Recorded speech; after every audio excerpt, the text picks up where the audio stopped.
Hello, ladies and gentlemen. Welcome to another episode of the Pwamps Sports Show. We're ready to get into this. We got a lot of stuff to talk about, but let's get to the news that you need to know. And right now, I got to start out with something that was really neat on TV last night. If you did not get to see it, Roger Federer made his return to Arthur Ashe Stadium in New York City, the home of the U.S. Open, which, by the way, the main draw, we're ready to start the main draw on Sunday, everybody. First round of the U.S. Open, the final major of the Grand Slam of the tennis calendar starts on Sunday. A lot of talk about it. We'll get to that in a second. But last night was really cool, really special to see. Roger Federer made his return to center court. So neat. First of all, he played singles against Andy Roddick, which was so very fascinating to see just how these two guys, who are now in their 40s, by the way, are still playing the game at a high level. Yeah, and I say playing the game. They're not out there on the tour playing. But guess what? They could be. That is how good they looked last night. They then went on to play doubles, where Roger Federer, he partnered with John McEnroe, and then Andre Agassi teamed with Andy Roddick. It was a 7-5 one-set game where Roger Federer and John McEnroe, they emerged victorious. At the end of it, they had a great little drone show that was really cool for Roger. A lot of accolades there. It was just so cool to see. 5-time winner of the U.S. Open. Are you kidding me? Roger has always been my favorite tennis player. I mean, when you would see that backhand, he hit one last night that was so cool to see. It looked like the guy had not lost a step. It was awesome. So if you did not get to see that, check it out. Really cool night last night for Roger Federer. Also, main draw, like I said, round one starts on Sunday. A lot of news to get to here in the tennis world. So, got to bring this up. No Jannik Sinner on the men's side. A lot of people thinking Carlos Alcaraz. Can he get it done? Or, it has been 23 years since a U.S. man has won a major. Let that sink in for a second, folks. Are you kidding me? So now, we get to the U.S. Open. Okay? You got guys like Taylor Fritz. You've got guys like Lerner Tien. You've got guys like Ben Shelton. You've got Francis Tiafoe. You've got Tommy Paul. Does an American break through at the U.S. Open? Or do we see somebody like Carlos Alcaraz? Do we see Daniil Medvedev? Do we see Alex de Minaur? Do we see, hey, how crazy would this be? Somebody like a Hubert Hurkacz? I mean, are you kidding me? What happens at the U.S. Open? That's on the men's side. On the women's side, Aryna Sabalenka, she's still the world number one. Alina Rybakina, we don't know if she's going to play it. I hope she's healthy. She had to withdraw from the Cincinnati Open. That was really a shame. Mid-match, she had to retire. That really stunk. But there's so many things. Coco Gauff, Jessica Pegula, they've both looked great. Iga Swiatek, she's looked fantastic coming into the U.S. Open. There are a lot of names being thrown around. So many ladies in the top 10 right now who look like they could potentially win the U.S. Open. And there are some that are even outside the top 10. It's wide open. A lot of names to choose from. Who's going to get it done? That we're going to have to wait and see on. Now, a little NFL news. Jamar Chase, I'm a Bengals fan, as you all know. It's got a scary video here where it looked like he kind of tweaked his knee at practice. Are you kidding me right now? Sigh of relief, though. He walked off. He was struggling for a little bit. He's now saying that he's fine, everything's okay. But, you know, when we see a guy go down, if we're a Bengals fan, anybody on, you're a fan of any team, if you see somebody go down, it's a rough time. But for a Bengals fan to see Jamar Chase go down, it was like, you got to be kidding me. There were talks about hyperextension in his knee. No, ladies and gentlemen. He's A-okay, we hope. And a lot of things going on right now in the sports world. Also, college football is back on Saturday. We'll talk about that here in a couple of minutes. But for now, let's take a look at the final 2 rows of the NFL info board, everybody. Let's get it going. 1, 2, 3, let's go. Hey, are you ready? It's time for the Pwamps Show. Hey, are you ready? It's time for the Pwamps Show. Hey, Pwamps. Hey, Pwamps. Ladies and gentlemen, please welcome your host, Pwamps.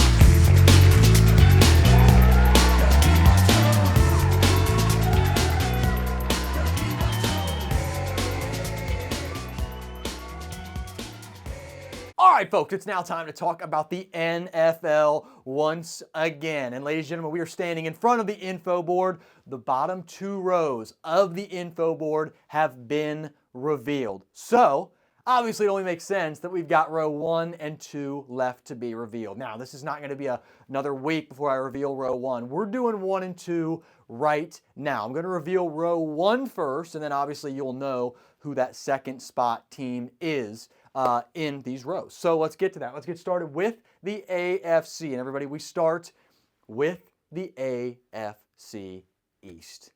Let's get this going right now. Got to start here. The Buffalo Bills and the New England Patriots. 2 teams. Patriots got to the Super Bowl last year. They came up short against the Seattle Seahawks. We get a rematch of that to start the regular season. Then you got Buffalo Bills, Josh Allen. You've got a really good team. You've got James Cook in the backfield as well. Folks, 2 spot goes to the New England Patriots. The 1 spot goes to the Buffalo Bills. I have the Bills just getting it done, ladies and gentlemen. DJ Moore, now he's on the Buffalo Bills from the Chicago Bears. I was upset when the Bears let DJ Moore go. I got the Patriots, though, Mike Vrabel's guys, in my second spot right now in the AFC East info board. How about the AFC North? Now, this is one a lot of people will discuss. But here's how I'm feeling this year. And I do this because, everybody, you got 2 teams, first of all. The Baltimore Ravens, M&T Bank Stadium. You got the Cincinnati Bengals, Paul Brown Stadium, Paycor Stadium, the stadium that nobody fears going into and playing in. But 2 teams. You know I have to do it.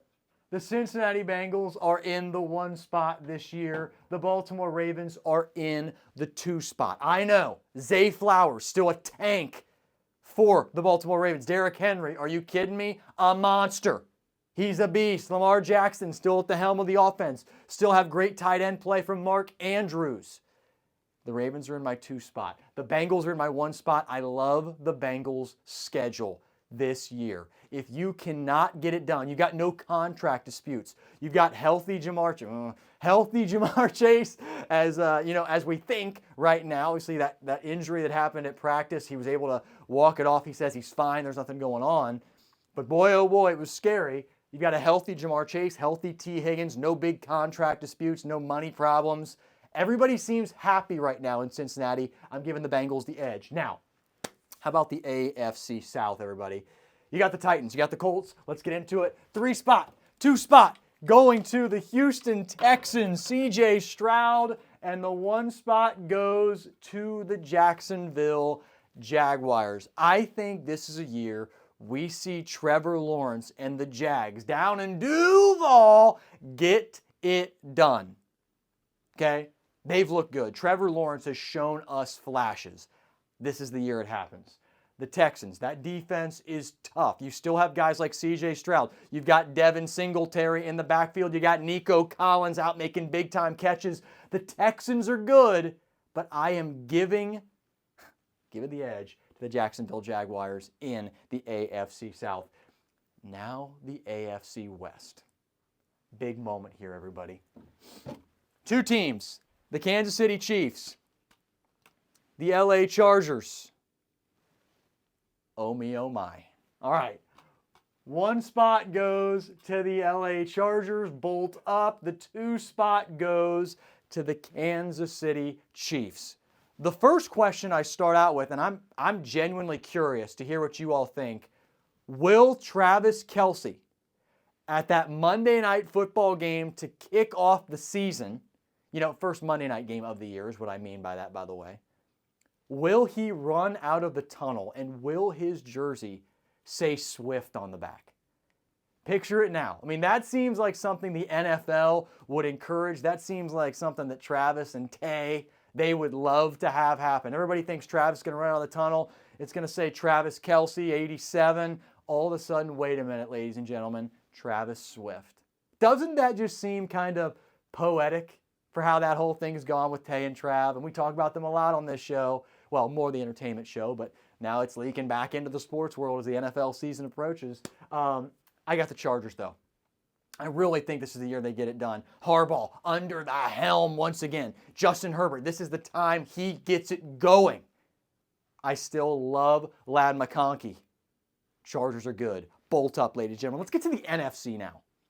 And we've got the NFC North. So, with that, two teams once again.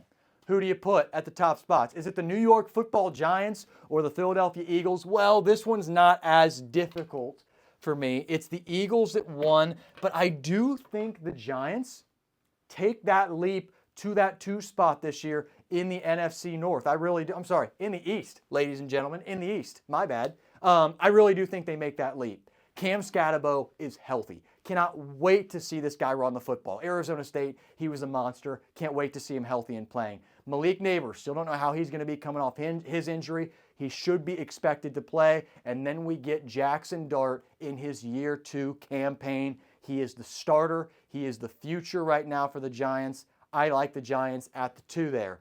But then you got the Eagles. A.J. Brown, no longer on the team. You've got Jalen Hurts, who a lot of people are questionable on. They still have a dominant defense. Still one of the best offensive lines in football. And you can never forget that familiar face of the guy standing in the backfield, Saquon Barkley. The Eagles have my top spot in the NFC East. Now we get to the NFC North. Everybody was probably like, what the heck is this guy talking about? I got mixed up. It happens, ladies and gentlemen. You mix it up. Now we're back. Here we go. All right, NFC North. Let's get to this. So, 2 teams. There goes some helmets flying. 2 more teams. The Bears and the Lions. I'm going with the Bears in 2nd spot. The Lions back atop the NFC North.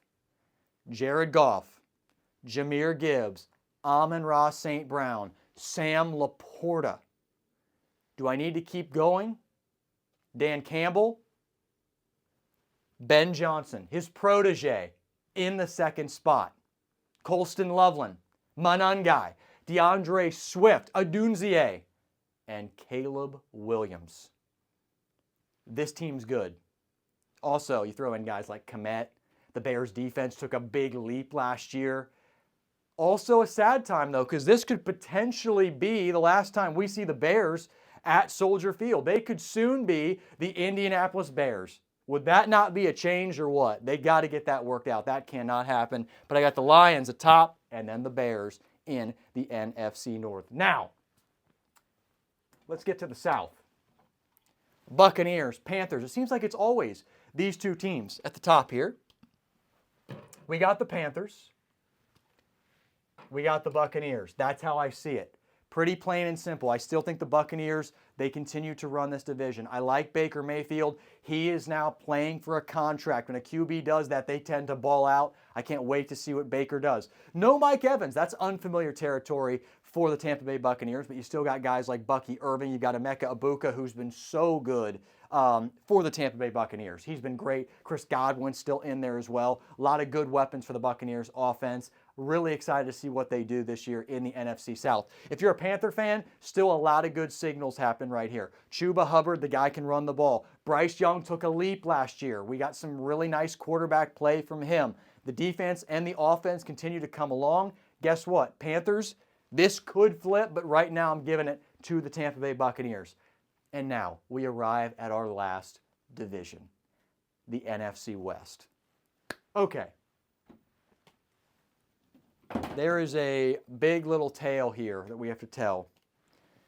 You've got the LA Rams, head coach Sean McVay, reigning MVP Matthew Stafford. You've got guys now like Myles Garrett. You've got Puka Nacua. You've got Devontae Adams. You've got Kyron Williams. You've got Tyler Higbee. You've got so many weapons.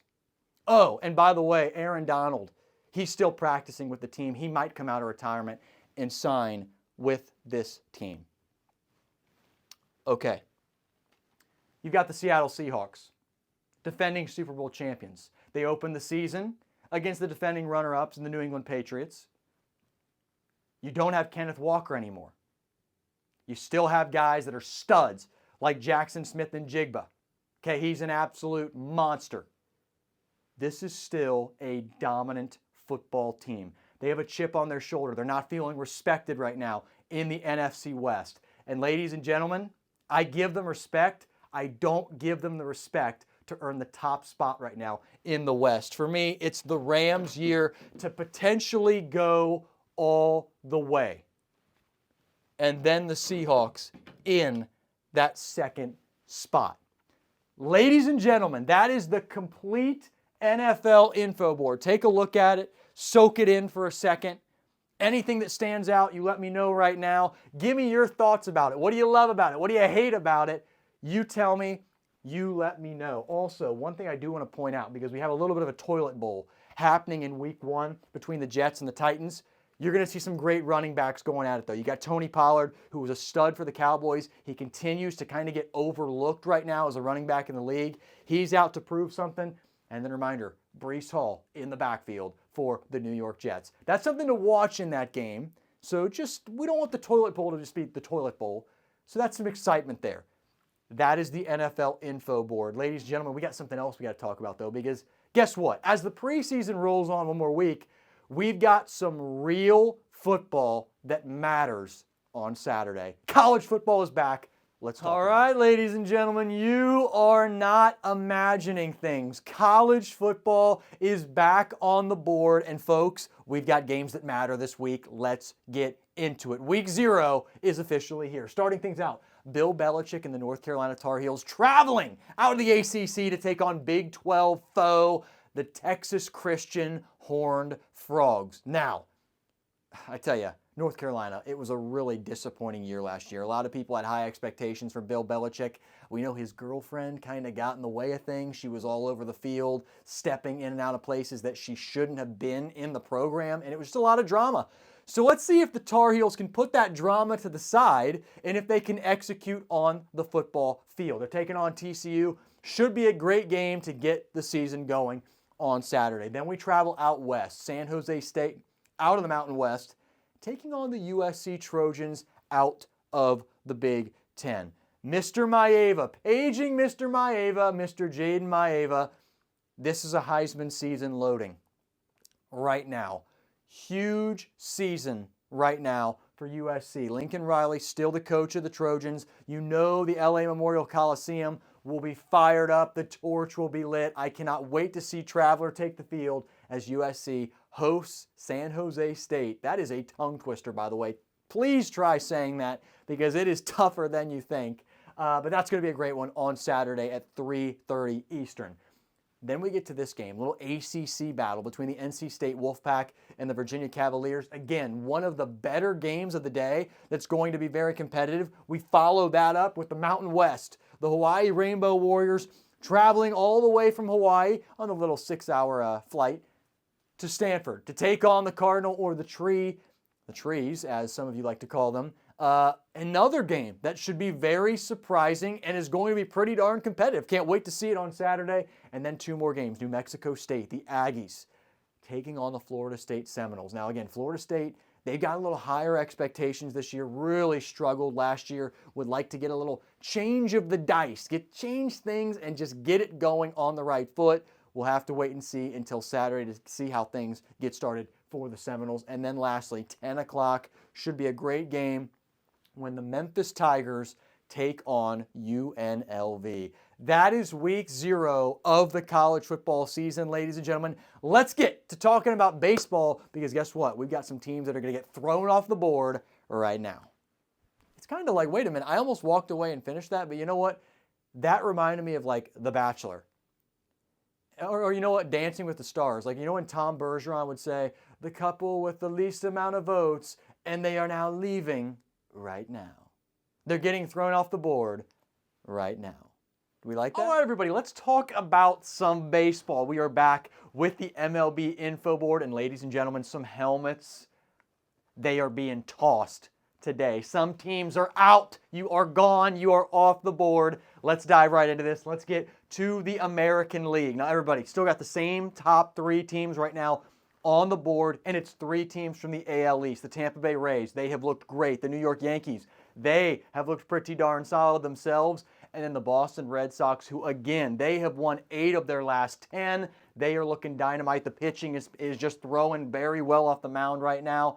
They're a team that looks dangerous. Only 5 back in the AL East. The other team I have on the top of the info board in the American League East, well, in the American League Central, but in the American League, we got the Chicago White Sox. And I tell you, there was a time where this was getting really scary, folks. This division was getting to be razor-thin margins. You had the Guardians, you had the Twins, you had the Detroit Tigers, and oh, don't look now, the Kansas City Royals, yeah, they have won 9 of their last 10. So the American League Central was getting really interesting. Now to the second row. Still leading the American League West, it is the Houston Astros.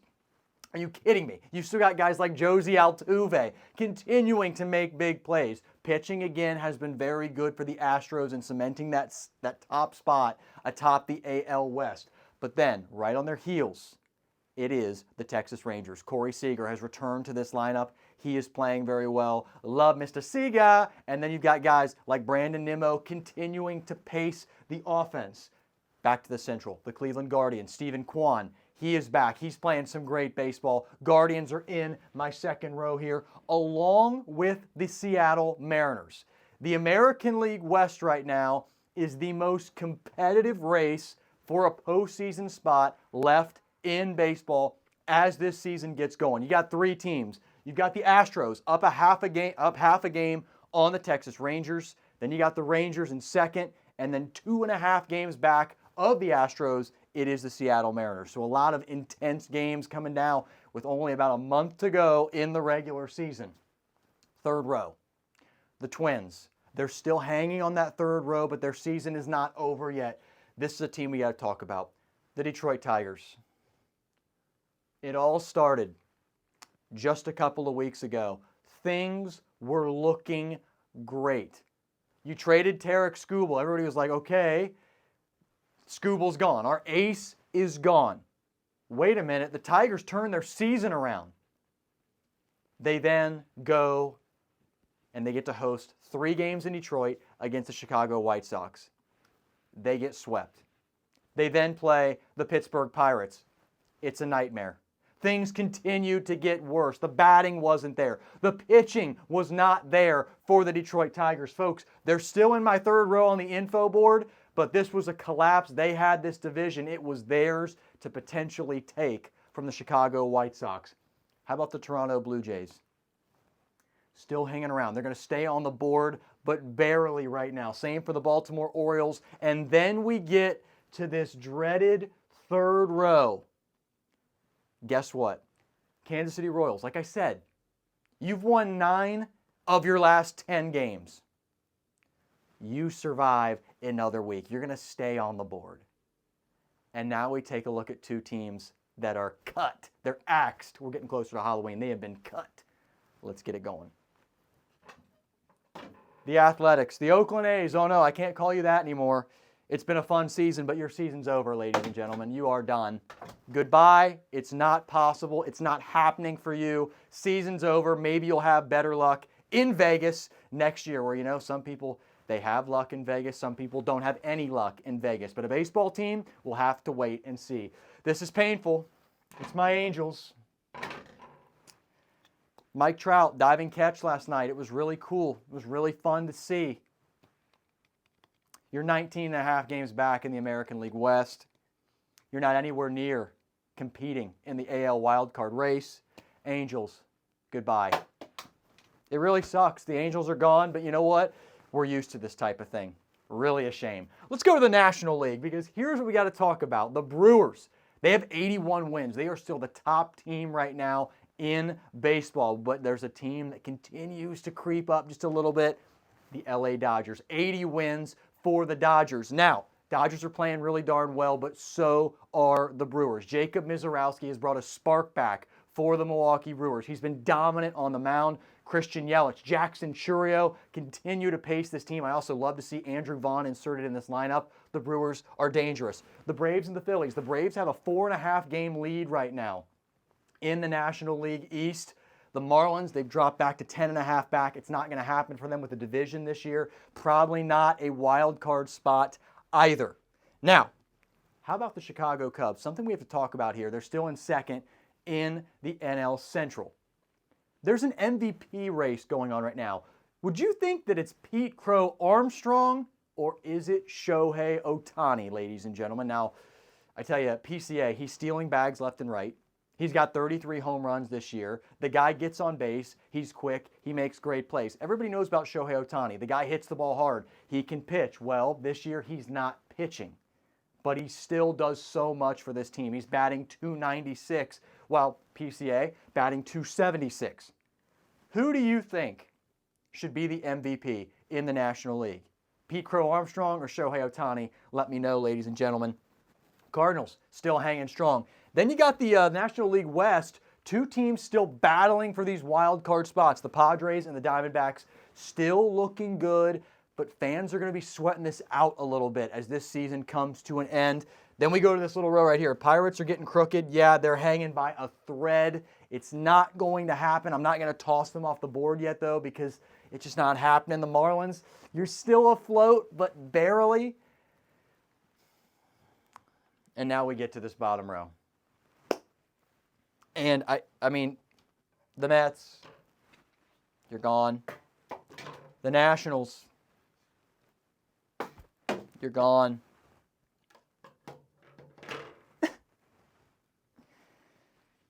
This team cannot do it. This team cannot perform when it matters. I'll be honest right now. When we brought in Tito, Terry Francona, I thought things were going to change. I want to trade Hunter Green. I want Hunter Green off the team. I'm sorry. He's hurt all the time. Can we just ship him out and move on? I also think there's no reason TJ Friedel is still getting everyday playing time. I don't think Ke'Bryan Hayes, if I have to hear one more time, oh, he's a Gold Glove winner. Dude, you're batting 126. What? And I know maybe, yeah, there's been a couple of big moments this season with the bats. Reds, you're tossed off the board. Everybody, I mean, I end with the Reds. I got to move on because I can't think about the Cincinnati Reds anymore. Hootie, baby! Let's get to the Cincinnati Bengals. I cannot wait, everybody. Oh, that's going to be such a great time. I appreciate you all tuning into the show this week. We'll be back Friday with the entertainment show. I know it's been a funky week. Back Friday with entertainment. It's going to be really exciting. I will talk to you all very soon.